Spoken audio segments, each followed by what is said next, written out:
जयतु संस्कृतम, जयतु भारतम, जयतु संस्कृतम, जयतु भारतम. अद्वैत वेदांत टेंगसे यांचा विजय. दत्तानुभव टेंगसे यांचा विजय असो, विजय असो, विजय असो, भाऊंचा विजय असो, विजय असो, विजय असो. भाऊंचा विजय असो.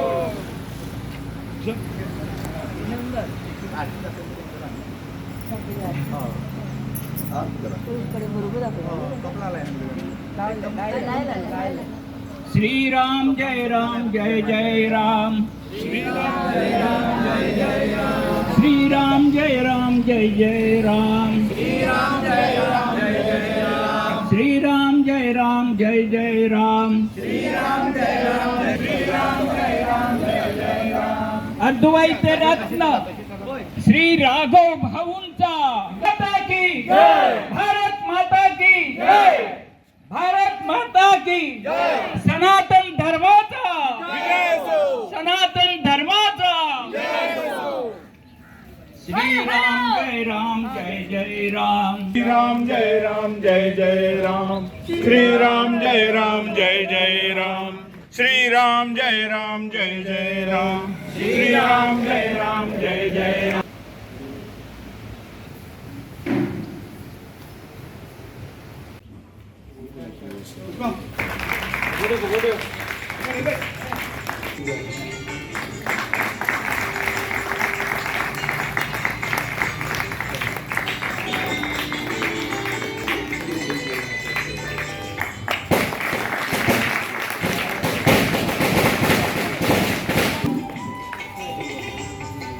शंकराचार्य मध्यमा अस्मदाचार्य पर्यंताम वंदे गुरु परंपरा.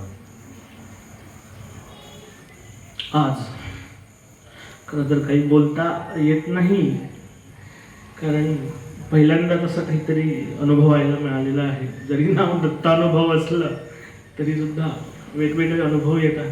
तसा हा एक नवीन अनुभव. एवढंच मला आज सांगावं असं वाटतंय की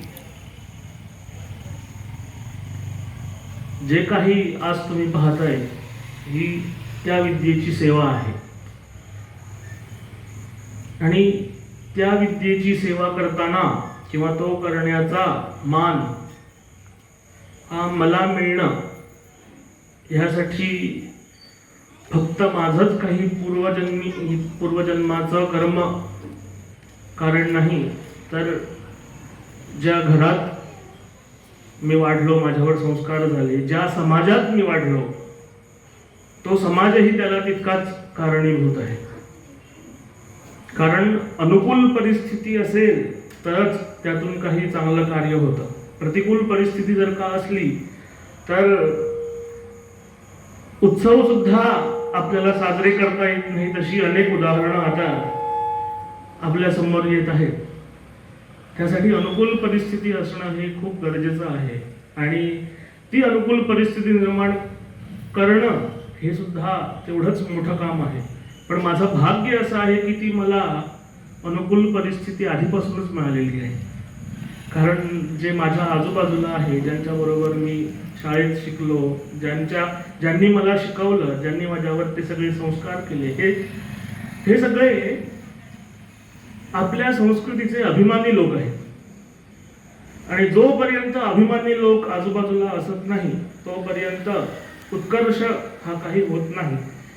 उत्कर्ष म्हणण्यापेक्षा जे काही आपल्या समोर दिसेन असं झालं, जे होतं पुस्तकांमध्ये आहे ते अजूनही, पण ते शिकण्यासाठी किंवा ते समजून घेण्यासाठी जे काही आपल्याला परिश्रम करायचे आहेत ते करण्यासाठी अनुकूल अशा गोष्टी झाल्या नसत्या.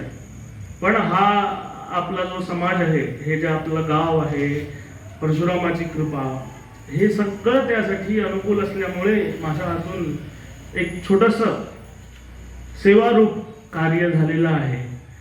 आणि असेच तुमचे आशीर्वाद माझ्यासोबत राहोत. त्यामुळे अजूनही शास्त्र अशी आहेत की ज्यांच्यातलं आम्हाला सुद्धा माहीत नाही. पुस्तकं आहेत, उपलब्ध करून देणारे आहेत, पण त्यामध्ये काय लिहिलेलं आहे हे समजायलाच आम्हाला अनेक वर्ष लागतील. पण खरं तर जन्मच लागतील, एक जन्म पुरणार नाही असं आहे. पण थोडीफार का होईना त्यांची प्रमेय ही आम्हाला कळो आणि त्याही शास्त्रांची आमच्याकडून अशीच सेवा हो, त्यासाठी तुमचे सर्वांचे आशीर्वाद माझ्यासोबत राहतील एवढं व्यक्त करून मी थांबतो.